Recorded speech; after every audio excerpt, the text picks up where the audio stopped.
free men need to be able to protect their families. It's really sad to see people hurt, livelihoods destroyed, even homes destroyed, just to make a political point. Free men take action when churches face heartbreaking attacks. And while cowards stand idle, free men run towards the sound of gunshots when children are in danger. I'm so thankful for free men who stand ready with the tools of liberty.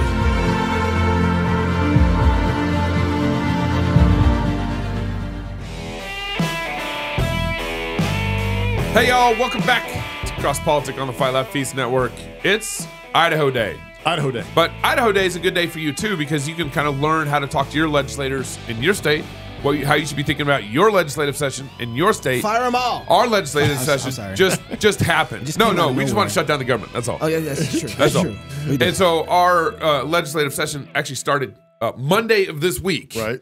And so we're calling our legislators. We're trying to figure out what's going on in legislative session, what we expect, what they expect, and all that stuff. We're calling the legislators we kind of like. Yeah, that's true. I mean, I'll invite legislators we don't like on here. They just likely won't come. Yeah, they're welcome. Van Gelder Technologies is a U.S.-based custom software development company specializing in cross-platform mobile applications, web applications, and desktop programs. Leveraging open-source frameworks, they quickly and efficiently build custom software solutions that are tailor-made to fit your specific needs. There's no need for New Christendom companies to be content with offering subpar mobile or web experiences. Van Gelder Technologies can help you build better software for the glory of God. You can learn more, view examples of their work, and get in touch at vangelder.tech. That's VANGELDER.TECH. Van Gelder Technologies, where technology and tradition meet. Message. All right. Our first guest up today, we're really grateful to have back with us our friend Heather Scott. She's been on the show a number of times. Yep. She needs to be a regular. She's an American biologist, businesswoman, politician serving as a Republican member of the Idaho House of Representatives from the 1st District, way up north. Can we call it a joyful warrior, too? Yeah. Heather, thanks for coming back on CrossPolitic. Thank you for having me. My district is now 2A, just so you know. We redistricted in the state of Idaho. Oh, we got some illegals too? No. We did, and I'm not sure I updated my website. So 2A, that's an easy one to remember. Okay, 2A. It's still way Second up north. Amendment. Yeah, district. It's the Second Amendment district. She's in the Second Amendment. Heather, it's the best. Thanks so much for serving our state, and again, thanks for coming back on the show. I think when I ask you about sort of a number of questions about this new legislative session, I wanted to start off with asking you about your take. I believe that Governor Little on Monday just sort of issued a kind of a state of the state address of sorts to kick off the legislative session. What was your take on that? Well, you didn't read my Twitter? Oh, maybe I did. Maybe that's why I'm on the show. I don't know. Well, just to be kind here, I'm sure he's doing the best he can. Unfortunately, taking more federal money, and that's literally what his agenda is about, taking more federal money is not going to make this state better. No matter what we do with it, no matter if we just do great things with it, right? We just give everybody money in that. It's not going to fix the national debt. That's our taxpayer dollars. Our taxes keep going up, up, and up. And so to just borrow more of that from the federal government on a year that's coming up, an election year, to just give out all kinds of, things across the state, it's just not a good plan. In my opinion, it's not a good vision for Idaho. I was following your wrong account. That's why I haven't been getting any updates from you. So is it Heather Scott ID? That is where it's at. Yes, that's where you get the spicy stuff, Knox. Well, I got to keep people guessing. So if you listen to the speech, he used the word investment. We're going to invest in this and invest in that. That means we're going to tax for this and tax for that. It's using your money to give you stuff. That's socialism. I mean, that's what socialism is taking other people's money, your money, everybody's money, and then buying you off with programs. But he's not going to be able to do that, right, Heather? Because you guys are there. Oh, wait, you're in North Idaho? You didn't get the memo? No. Oh, no. So, the state North Idaho is kind of an anomaly in the state. It is definitely, the politics in the North is way different than the politics in the East or the South. And so we're basically outnumbered down here. So I'm sure a lot of this is going to go through. Wow. So North Idaho, far more conservative? Far more. Wow. Far more Republican. So we know that basically Governor Little's, his plan is to try to get a bunch of stuff through that's going to make us spend a bunch more money, higher taxes, et cetera. What are you hoping to accomplish this legislative session, Heather? So I actually, for the first time, is super excited about the session because, as you know, we've launched the Freedom Caucus in Idaho. We have a team of people. We have a network across the nation of Freedom Caucuses, and we do have one paid staff member that helps us from the State Freedom Caucus Network. So we are actually launching our vision and plan this Thursday for Capital Clarity. We're going to share what that is, but I'll give you a sneak peek of it. Obviously, fiscal responsibility, transparency, and accountability. And that's what we're not seeing with the current governor. The money, to try to follow what's going on with the money and how it's getting transferred from account to account, it almost seems like it's purposely being non-transparent. So definitely we've got some legislation to expose some of that. And ultimately, we want to lower taxes. We are sitting on extra money, and I don't have those numbers in front of me, but there is just no reason why the state is holding on to your money when it can return it back to you. And these one-time returns, they're not getting it. We need long-term tax relief. People, their property taxes are unbelievable. I've had so many calls this year on property taxes. There's no reason our state should be paying a grocery tax. None of the surrounding states charge grocery taxes. So fiscal responsibility, we plan to try to work to reduce some of these taxes. Heather, the property tax thing is interesting to me because I think that's the most wicked tax that we're assessed here. But it's also, to me, the most hardest tax to deal with because you have the county and city lobbying organizations that are probably the most powerful down in Boise and will fight very hard against getting rid of property taxes. How do you begin to untangle that mess and actually eliminate property taxes in total? So we actually had a bill a couple years ago to get rid of it total, and how that would affect the sales tax. Obviously, they'd make up the difference. It was net neutral. Yeah.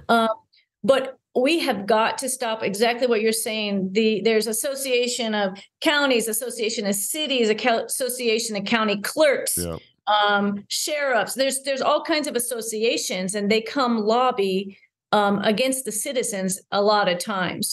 So last year I passed a bill. I passed a bill through committee. It died on the floor by a couple votes. That basically said you cannot use taxpayer money to join these groups that are basically out there lobbying against you. So that obviously failed. So we have bills. We also, for the first time last year, we passed a bill that put all the contracts online. So now you can see the memorandums of understanding and agreement and all these kind of backdoor agreements that nobody really knows about. They've never been public. They're now public on the state controller's site, where you can go see who's got a contract with who's making deals with who behind the scenes. So those are a couple ways to expose it. But ultimately, it is going to take the people to say enough is enough. Yeah. And I don't know that they're quite there yet. Heather, how can people find your email? You do an email list and you let everybody know what's going on in Boise. How can everybody sign up for your email?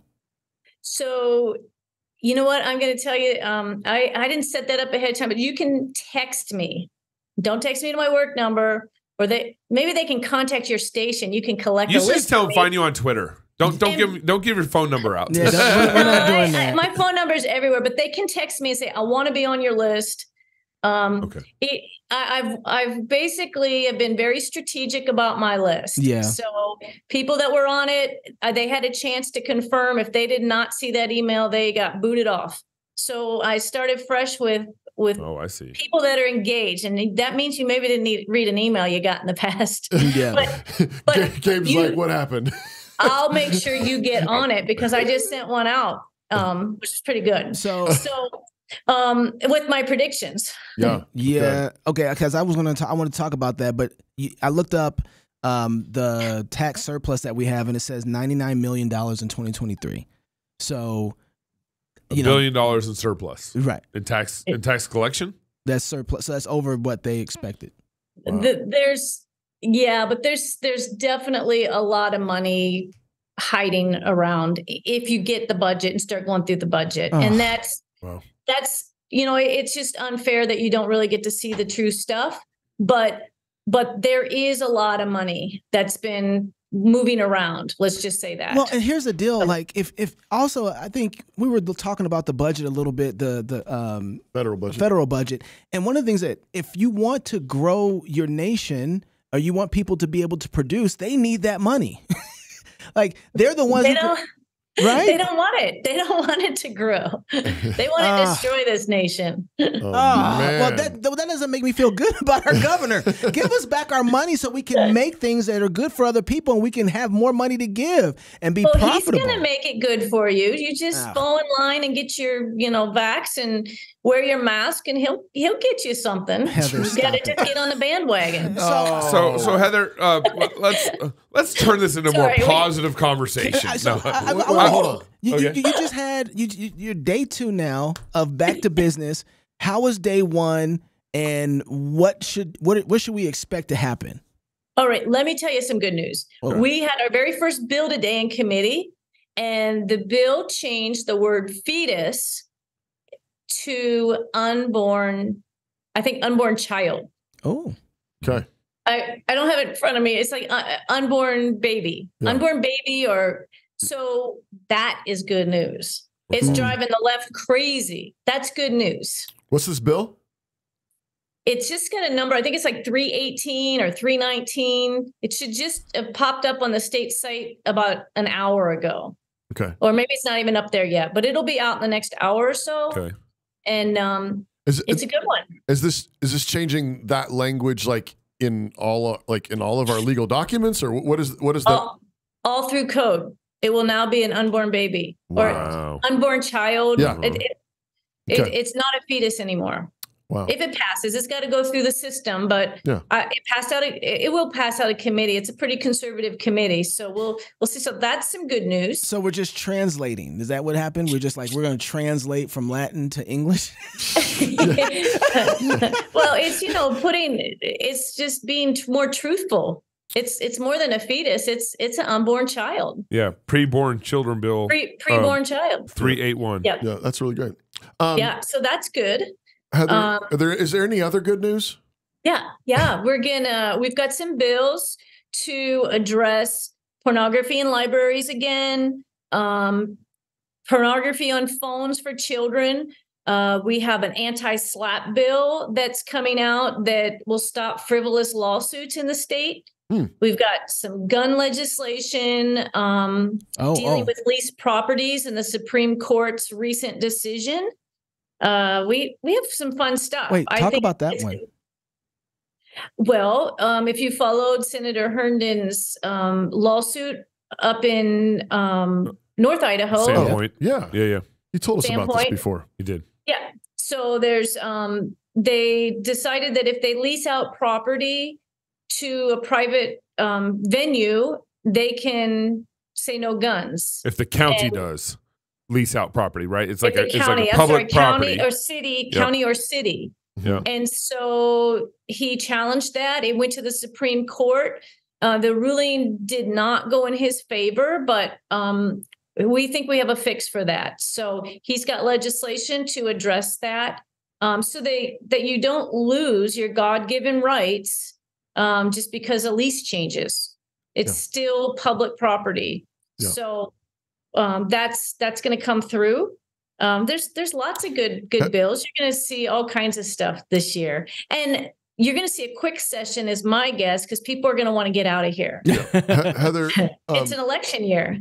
Yeah, it's true. Heather, one of the big things that's been running through a number of conservative-ish Republican states is the whole school choice thing. I understand that I think there is a school choice bill being presented. And my concern, of course, I believe in the right of parents to choose their education for their children. I believe that we should have our money, keep our money, back to the property tax and the high taxes thing. We ought to keep our money. I shouldn't have to pay for public schools that I don't want to use for my kids. Yeah. I am very concerned, though, about a lot of these bills, which are basically more socialism, though, taking more money from more people in order to then just redistribute that to me. And so I'm curious, what are your thoughts on that whole issue and the particular bill that I think is going to be presented this session? We've tried to get universal school choice, real school choice, where parents get to make the decision where they're going to send their kids. They get the money. It's a huge lift in this state. Like I said, the politics in a state it's just not, the school unions are huge. The lobbyists are huge. It's a big lift in this state. It shouldn't be. But like many people do not realize, a study just came out, and Idaho Republicans are the sixth most liberal Republicans across this country. So you're going to get a school choice bill, and it's going to be a really watered down version. And I don't know what exactly it's going to look like. I don't know that we'll be able to fight it. I mean, I just, if you vote against it on an election year, you hate children. If you say we want a better bill, we try it, we lose every time. So I think we might just say this year, let's just get something, and we'll try to make it better in the future. That's maybe the best we're going to get. Interesting. But it won't. My guess, I haven't seen it yet, but it's not going to be what you're thinking school choice should be. Okay. But it'll be called school choice, right, for sure. No, I figured as much. Well, Heather, thank you so much for your time, and thank you for your service of our state and your friendship. We really appreciate you, and we're praying for you. Yes. And hopefully we can talk to you again before too long. That'd be great. Call me anytime. Reach out whenever you want. Yeah, all absolutely. Right. Thanks, Heather. All right. Bye. Bye now. If you're a fan of CrossPolitic or the Fight Laugh Feast Network, then surely you know we have a merch store, right? Rowdy Christian Merch is your one-stop shop for everything CrossPolitic merchandise. You can get all the sweatshirts that Knox wears on the show every day, flaunting before. Is that true? No. Oh, never mind. I got one. You can get some of the sweatshirts that Knox wears on the show every day, flaunting his freedom in front of us who don't have as many sweatshirts as he does. We've got T-shirts, hoodies, hats, but we've also got specialty items like backpacks and mugs and coffee. And flannels. Oh, and flannels. That's right. AirPod cases. Yeah. Those have been selling pretty well. Visit Rowdy Christian Merch at rowdychristian.com. That's rowdychristian.com, and buy that next gift or a little something for yourself. Again, that's rowdychristian.com. Valentine's Day is right around the corner, y'all. Yeah, I mean, that's true. Nothing says "I love you" like some rowdy clothing, like a Fight Laugh Feast hoodie. You know what I'm saying, or a trucker hat, or something like that. Come on, ladies. All right. Well, we're very grateful to have another guest on the line. I think Sage Dixon is with us. He's a Republican Idaho State Representative since 2014. Maybe he's representing District 1 in the BC. We don't know if this is accurate. 1A, B, C, D. What? Sage, thanks for joining us on CrossPolitic. Thank you, gentlemen. It's a pleasure to be with you. And what district are you with? I am District 1 and I am Seat B. All right, we got that. We got that one right. The redistricting thing is just confusing us. We just we just talked to Heather Scott, and she's now 2A, the Second Amendment district. Right. Somewhat appropriate, perhaps. That's right. Yeah, exactly. So, Sage, want to ask you a few questions about First of all, your impression of Governor Little's State of the State address that kind of kicked off the legislative session, and then what you're seeing as some of the maybe the big issues or big fights that are coming up this session. Right.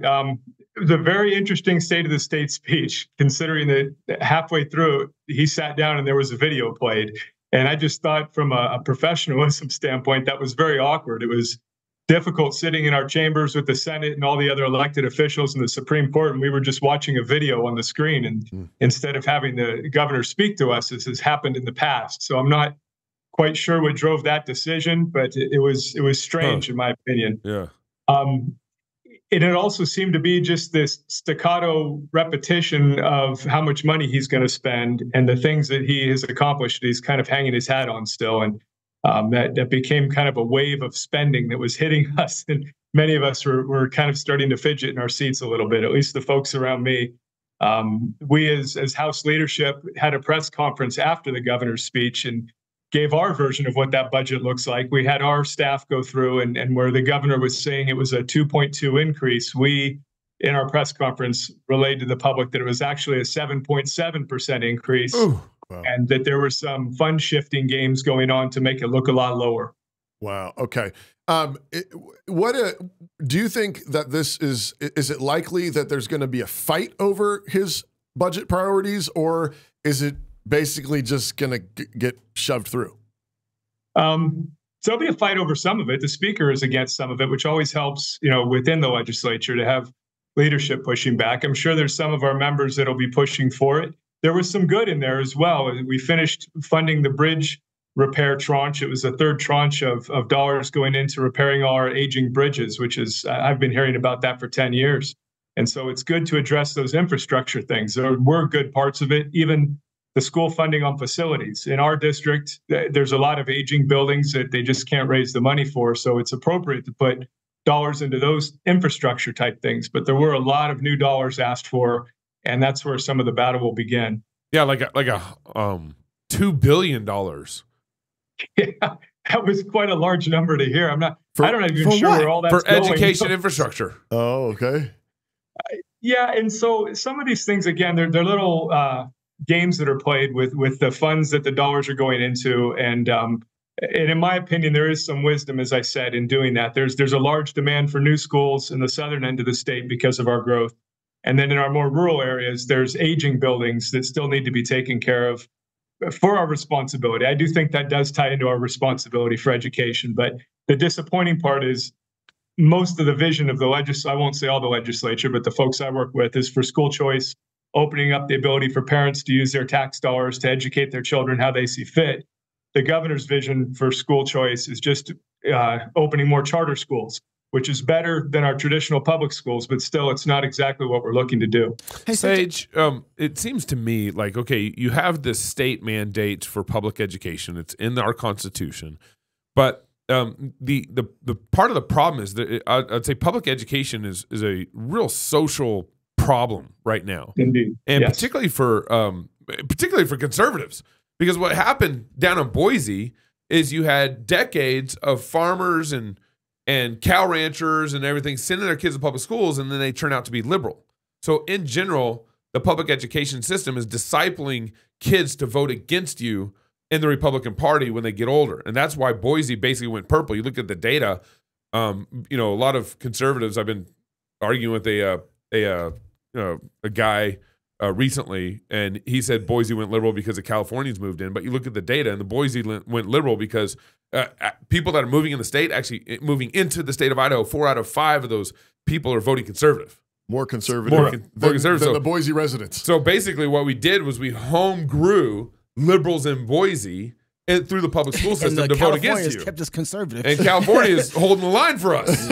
That's bad. I agree, gentlemen. I have a friend in Bonners Ferry when I first ran for this office, and he was running for the Senate, and he would get up publicly and say, we are funding our own demise through the public school system. Wow. And that's absolutely true, and that is one of my main motivating factors in trying to open up that school choice ability for parents, and knowing that it's a system against solid values and the morals that help build our country, but also it's against good education. Yeah. And it's really hard, though, when you go into these rural areas that identify patriotically with their school, because that is the focus of that community. Right. So that becomes the difficult discussion as we speak in the legislature. And a lot of legislators will just default to their school boards and school districts. And if they say it's bad legislation, they'll vote against it. So that's been the battle over the years. And it's still going to go on. We're trying to do an education tax credit. So rather than a savings account or a voucher system, this will just be a tax credit, and that's easily verifiable through the children on your tax return and the school rolls, or whether or not that you deserve that. And I think that's a better way to go, but it's still going to be a battle. Sage, can you put your camera back down for me, Sage? Yeah, keep it towards the top of your head. That's all right. So I'm working on a school choice bill. I'm having a hard time with like the tax credit bills, although maybe you can explain it to me in a better way. But what I'm trying to avoid is like the socialism thing, where we send money to the state sends it back to us for school choice. What my proposal I'm working on with some other guys, some other legislators, is that it's a property tax proposal, where if I want to send my kids to private school, then I just keep the money from my property tax that would have gone to the public school, and I just get to keep it. It's actually saves the state a lot of money too, because that's only if your average property tax bill, let's say, is $300 and 50% of that goes to public schools in your community, then I would actually just keep that $150 to send to my kids' private education, which would end up being $1,500 by the end of the year. It's not very much, but what it does is it start to untangle kind of that socialism cycle. And in addition, starts to, I think, disciple people on how to think about property taxes in their own house. Does that make sense? Right. What I proposed? Oh yeah, absolutely. And that's something that I've poked around at since I've been down here, as far as a user fee. Whereas your retired folks don't have anybody in that system. Those of us at homeschool or private school don't have anybody in that system. Right. So it should more primarily be funded by the people that are using that system. And so that's similar to what you're saying. I like that idea. That's a good idea.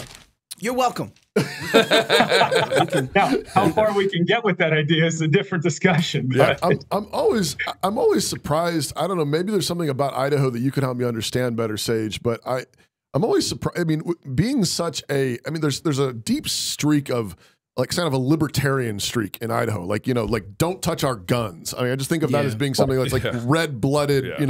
And so I'm always surprised when it's like, why can't it be a winning strategy to say we should pay for the schools that we want to use?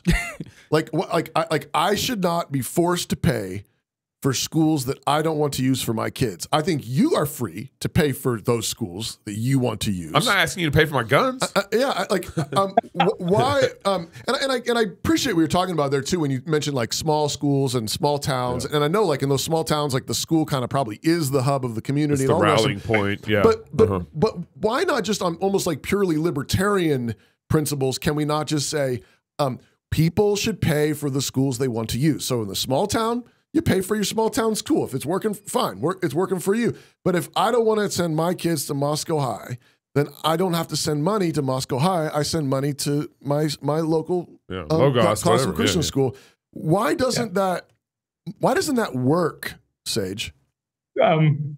They won't probably use these explicit terms, but they fall back on the social contract idea, meaning that this is good for the community and we're providing an education for everybody's children. And so therefore we all should participate in that we all benefit from that, as I've had these discussions, because I'm fully on board with what you're saying. We homeschooled all our children, so we've not participated in that system. But I think that's a lot of it. What it is their argument is that we as a state derive a benefit from the state educating all those children, and therefore our tax dollars should continue to fund that. Right. And just all the arguments you're saying and other things I've brought out have really fallen on deaf ears. I think there's a different dynamic in the eastern part of the state and southern part of the state, where they're far more comfortable with their school districts and public education than we are in the central and northern part of the state. And that plays into it once you're down here in the legislature as well. Yeah. It all makes sense logically what you're saying, but they always fall back on that, social contract portion of it, and then the patriotic and community hub type part of it. So, Sage, there seems to me that there's like this divide happening among the Republican Party in Idaho.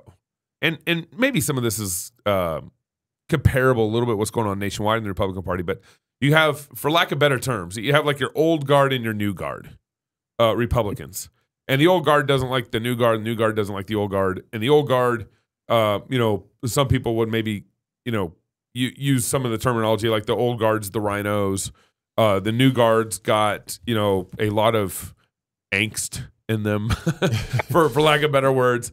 But it seems like there's a real division.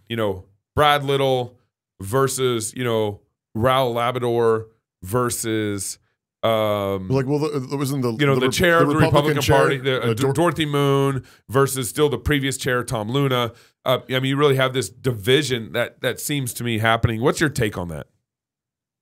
There definitely is a division, and it's been growing. As I've watched this and participated in it, a lot of it started with the Ron Paul movement about 14 years ago when folks started getting into the central committees, because that was what Ron Paul was, his model was in order to change the Republican Party. But that's actually shifting. It's not shifting. You still have that more new strain, as you were describing, but now we have a whole crop of new legislators that are following kind of that old guard, as you described it.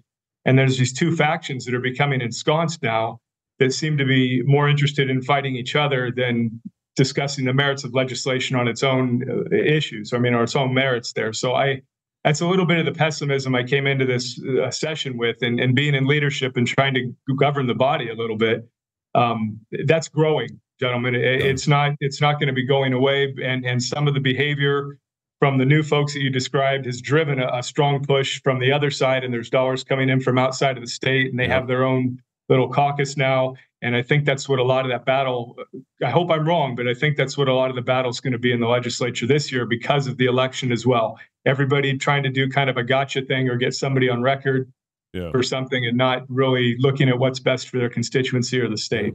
Well, my take a little bit on this is that part of my problem, I wouldn't consider myself old guard or new guard.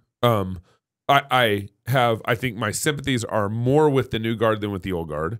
But part of the problem I have in this discussion is, let's say when I have a conversation with the new guard, they don't take responsibility for anything that new guard is doing is wrong.